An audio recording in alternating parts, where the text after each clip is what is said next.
현재 본법은 INS 대표 변사이시고 또 한국교회 동성애대 친목교회 전문위원장직을 수행하는 뿐만 아니라 여러 가지의 활동을 많이 하고 계시는 대단히 귀하신 분입니다. 박수 한번 보내주시기 바랍니다.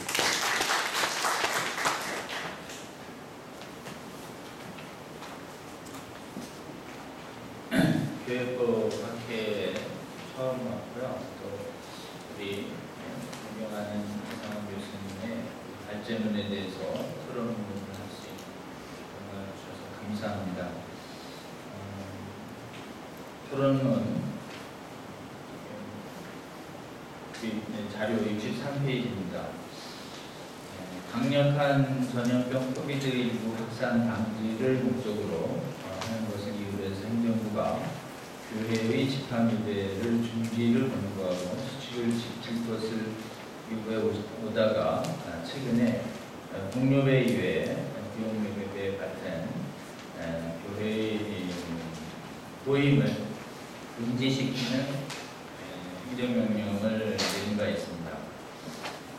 실은 이게 좀 법률적으로는 이제 행정처분 같은 일도 보이는데요. 주일의 집합 예배가 성경으로 볼 때 신학적으로 시대와 장소를 초월해서 모든 기독교인들이 준수해야 할 보편적인 도덕법이고 또 하나님의 명령이다라고 하는 점을 이상원 교수님께서 신구약 성경의 근거들과 교회 역사적 사건 등을 충분하고도 풍부하게 근거들을 제시해 주셔서 저도 많이 배웠습니다.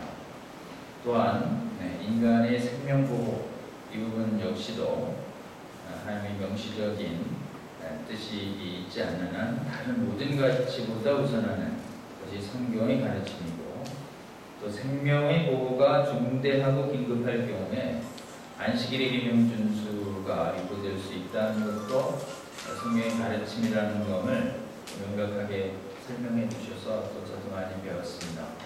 또 이 두 가지 원칙, 주일의 예배와 인간 생명 보호, 가능하면 두 규범이 동시적으로 실천될 수 있도록 노력해야 된다는 점에서 또 교수님의 의견 저도 전적으로 좀 동의를 합니다. 그래서 마치 코비드19 감염 예방을 위해서 인간의 모든 활동이 중지되는 게 아니죠. 그래서 예방 수칙을 지키며 하는 활동들이 지금 허용되고 있기 때문에 주일의 집합 예배 활동 역시 예방 수칙을 지키면서 행하는 것이 일반적으로 허용되어야 된다. 맞죠. 또 주일의 집합 예배에 대한 허용과 제한이 다른 일반 국민들의 사회활동, 이동, 회의, 회식, 만남 보다 더 중요해져야 할 근거는 역시 충분치 않다. 이렇게 보고 있습니다. 그래서 사실 이 형평성 문제에서 1차적으로 조금은 동의할 수 없는 부분이 있죠. 그런데 사실 우리나라를 비롯한 군대 국가들은 최고구범인 헌법에 국가의 신앙의 영역이 다르고 그래서 이제 종교 분리 이렇게 되어 있고 또 서로 존중해야 할 영역을 고려해서 신앙의 자유, 종교 분리 원칙 이걸 거의 기본권의 하나로 보장을 하고 있습니다. 이러한 이유 때문에 일반 국민에 대한 제한보다 교회가 교리적인 이유를 집합 예배를 준수하는 것이 교리적 가르침이라는 것이 분명하다면 신앙의 자유나 종교분리 원칙 침해되지 않도록 더 유의해서 일반 국민의 집회보다 덜 제약하는 것이 신앙의 자유를 기본권으로 보장하는 헌법정신에 부합하는 것이죠. 근데 우리는 신앙의 자유를 존중하는 방향이 아니라 일반 국민들보다도 더 좀 홀대받는 것이 지금 국가의 현 행정부의 입장임을 지금 보고 지금 동의할 수가 없는 것이죠. 따라서 이상원 교수님 말씀처럼 먼저 자율적 지도를 유도한 후에 신중하게 했어야 된다라는 의견도 동의합니다. 지금 국가의 법률이 국가에 소속된 국민단체를 강제로 준수를 요구할 수 있는 것이 원칙이지만 법률의 강제력이 무제한일 수 있는가에 대해서 근본적으로 두 견해가 대립을 하고 있습니다. 법률가이면 다 아는 기초이지만 다시 말씀드리면 법률이 적법한 절차, 즉 국민투표나 대의기구 또 대의기구에서 선출된 대통령이 임명한 총리, 지자체 이런 사람들을 통해서 입법되거나 발령이 되면 모든 내용이 정당성을 가진다. 이런 관점이 법실증주의라고 하는데요. 이건 법률에 관한 인간이 다수결이나 이런 것이 되면 모든 것이 가능하다는 인본주의적 법률관이죠. 반면에 법률이 적법 절차를 거치고 인간 전원에 의결하더라도 정당성을 가질 수 없는, 위반할 수 없는 보편타당한 정의의 기준이 실제하고 이 정당한 기준을 벗어난 법률은 정당성을 가질 수 없다.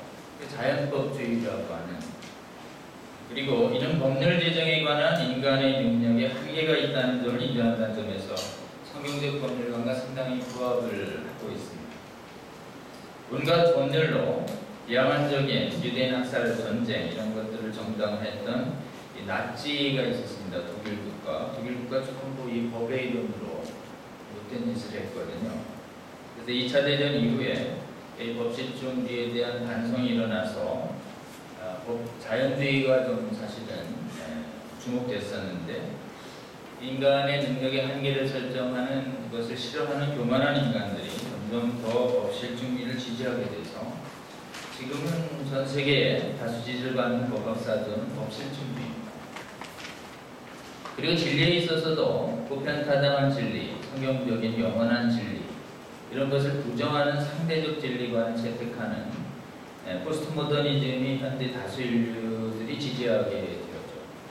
이것과 동일한 흐름에서의 법실중주의의 우세 경향이라고 할 수 있습니다. 이 흐름 때문에 자연스럽게 인간 집단이 국가 권력을 더 강화해서 성경이 명백하고도 보편타당한 진리와 정의를 침해하는 반성경적인 법률, 반성경적인 행정처분 명령, 판결 선고 이런 것들이 지금 나타나고 있는 것입니다. 국가를 굉장히 우상화하고 있는 것이고 이 법학자들이 정말 영적인 분별력이 없으면 이 악법을 정당화하는 데 지성과 지능을 이용당하고 있는 현실이 오늘날의 현실이다라고 할 수 있습니다. 국가주의, 법실중주의, 상대적 진리관 등 교만해진 현 시대의 인간들이 영원한 진리나 성경적 가르침을 파괴하려는 지능적인 악법들이 지금 양산되고 있습니다. 그러니까 지금 예배를 이렇게 과도하게 제한한 것이 얼마나 부당하자는 것이 사실 핵심 쟁점이지 온라인 예배가 가능하냐 안 하냐 교회가 또 다른 약자의 구제를 하냐 안 하는 기본적인 문제죠. 사실은 한 단계에서 그렇죠. 진짜 주목해서 규명해야 할 것은 이 현 정부의 교회의 집합명령, 집합예배 중지 명령이 얼마나 심각한 부당성을 갖고 있냐라고 하는 이 부당성을 좀 드러내는 것이죠. 그리고 가장 대표적인 것이 또 동성애, 음행을 반대하는 것을 차별금지 이름으로, 혐오금지 이름으로 처벌하는 동성애 정당화 이데올로기, 동성애 차별금지법 이것도 최근에 지금 발의돼서 지금 교회를 위협하고 있는 것이죠. 이게 굉장히 많은 크리스찬 법률가들이 이 법을 지지하고 있어요. 평등법이라고 하는 이름을 내걸고 있습니다. 근데 이게 정말 평등하냐? 불평등하다는 걸 아주 단적으로 증명할 수 있습니다. 지금 지지해도 처벌 안 합니다. 동성애. 근데 왜 반대하는 처벌하는 거죠? 지지의 자유와 반대의 자유가 공정하게 보장돼야지. 그렇지 않습니까? 지지의 자유, 반대의 자유. 평등에 세워서 지지의 자유만 보장하고 반대의 자유는 혐오라는 이유로 입을 닫아버리게 하겠다. 이런 논리를 법학자들이 학문적으로 정당화하고 있는 것이에요. 그러니까 학문적으로 정당화하는 논리가 이겁니다. 행위의 반대와 행위자에 대한 비난이 분리되지 않는다. 이게 차별금지법을 정당화하는 대표적인 반성경적인 교묘하고도 교활한 논리죠. 성경은 행위에 대한 비난과 행위자의 비난을 엄격히 분리하죠. 그 죄인을 사랑하시고 죄를 미워하신단 말이죠. 근데 동성애를 반대하는 건 죄를 미워하라는 하나의 명령인데 동성애 반대하면 혐오 발언했다고 누가 뭐냐? 법학자들이 물고 그 법학자의 다수가 크리스천 법학자들이라는 것이에요. 이게 참 걱정스러운 것이죠. 법률 행정처분 판결 이것이 성경같이 어긋날 때 우리는 그 부당성을 알리며 저항해야 한다고 믿습니다. 교회 집합 예배에 대한 과도한 행정명령, 행정처분 신앙의 자유를 기본으로 보자는 헌법의 취지에 반하는 부당한 점을 드러내야 되는 것이죠. 그런 측면에서 우리 명재진 교수님께서 그 지금의 행정처분이 얼마나 위험한지 법학의 논리로 잘 설명해 주셨어요. 종교분립, 종교자유 보장의 헌법의 기본권에 반대한다, 반한다 이렇게 하셨고 침해의 최소성 원칙에도 반한다. 명백한 위협도 없는데 왜 그냥 덮어놓고 전부 금지시키냐. 명백한 현존 위협도 없는데 그런 거죠. 그리고 형평성도 어긋나죠. 다른 집회하고 교회 집회를 이렇게 구별해서 더 우선적으로 집회를 많이 하냐. 근데 문제는 이제 전국의 크리스찬 헌법학자들이 다 일어나서 부당하다고 얘기를 해도 모자른데 이게 사실은 문재인 교수님 저는 부족하다고 보고 있는 것입니다. 이게 좀 교회에 심각한 문제가 있는 것입니다. 그래서 또 정해진 법적 절차를 통해서 이를 바로잡는 노력도 해야 되죠. 아마 지금 효력정지 가처분 준비 중인 것 같고요. 무엇보다도 법과 윤리, 정의를 다루는 학계의 각성이, 크리스찬 학계의 각성이 굉장히 필요합니다. 왜냐하면 악법을 정당화하는 학문들이요, 지성의 이름으로 또 도리로 국민들과 통치자들을 호도하기 때문에 그렇습니다. 그래서 굉장히 부분적 정의와 아주 지극히 부분적 정의를 전체적으로 상당 부분의 악의와 불의와 이렇게 섞어버려요. 그러니까 차별금지법도 동성애자는 하나의 인권을 보호한다라고 하는 부분적 정의를 갖고 있죠.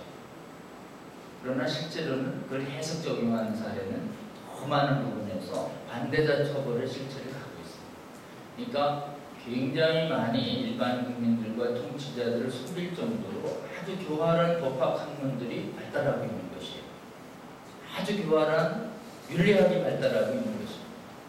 그러니까 지금 정말 중요한 것은 이 학문에 있어서 크리스찬 성경학자들이 다 나타나서 복음으로 정확하게 분별력을 무장하면 이거 막을 수 있는데 상당 부분의 크리스찬 법률가들이 이 세상의 교활한 학문을 분별하지 못하고 반성경적인 악법을 지지한다는 이것이 심각한 문제다라고 할 수 있습니다.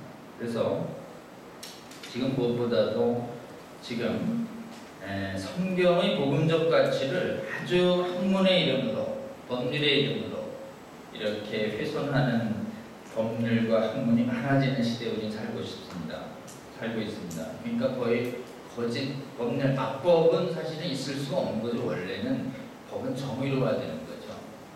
근데 정의롭다고 내걸고 실제로는 악한 것이에요. 그러니까 이 시대의 악법들, 이 시대의 악한 법학 윤리학들은 이 시대의 거짓 선지자들과 마찬가지입니다.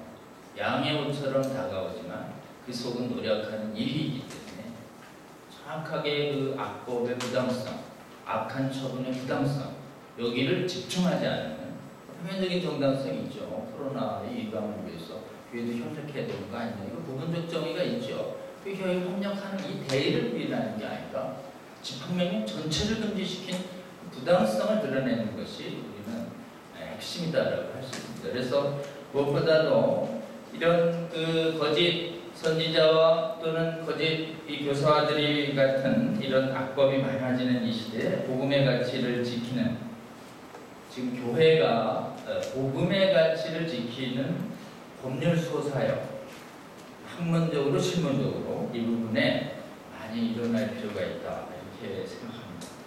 복음의 가치를 법률령에서 일어나는 법률사역자들이 광범하게 일어나야 됩니다. 하나님 은혜 주셔서 지금 저는 개인적으로 변호사입니다만 변호사 중에 기독교인 비율이 굉장히 높습니다. 인구 복음화율 대비. 그리고 지금 국회의원들도 기독의원들이 125명이 된다는 얘기가 있을 정도로 거의 과반에 육박하죠.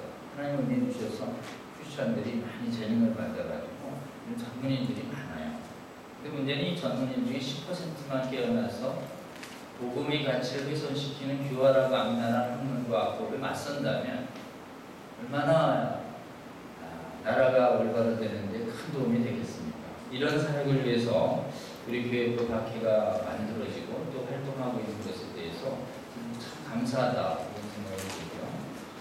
또 저희 실무가들이 좀 이 복음법률 수호 사역을 위해서 이 사역에 먼저 좀 도움받은 분들이 요즘 단체를 만들어서 교회가 가지고 있는 이런 법률 수호 역량을 깨워내야 되겠다 이래서 저희가 최근에 복음법률 지원센터라고 해서 실무 법률가 법학자들을 중심으로 한 모임을 기획해서 7월 27일에 청단식을 좀 가지려고 합니다. 그래서 그 사역에 우리 문기준 교수님 또 몇몇 교인들이 현재까지 동역하고 있는데 이 사역이 필요하다라고 하는 걸 좀 지속적으로 알려서 저희는 좀 복음법률지원센터나 이제 실무 준비 중인데요. 우리 교회법 학회나 악법으로부터 교회를 지키는 교활하고 지능적인 정말 미선적인 학문으로부터 교회를 지키는 이 사역에 더 많은 전문의들이 동참될 수 있도록 이렇게 해주시면 좋겠다 싶습니다. 그래서 지금 선진국의 법학계하고 선진국의 이 신학계가 많이 무너져 내리고 있습니다. 이 교활한 악법에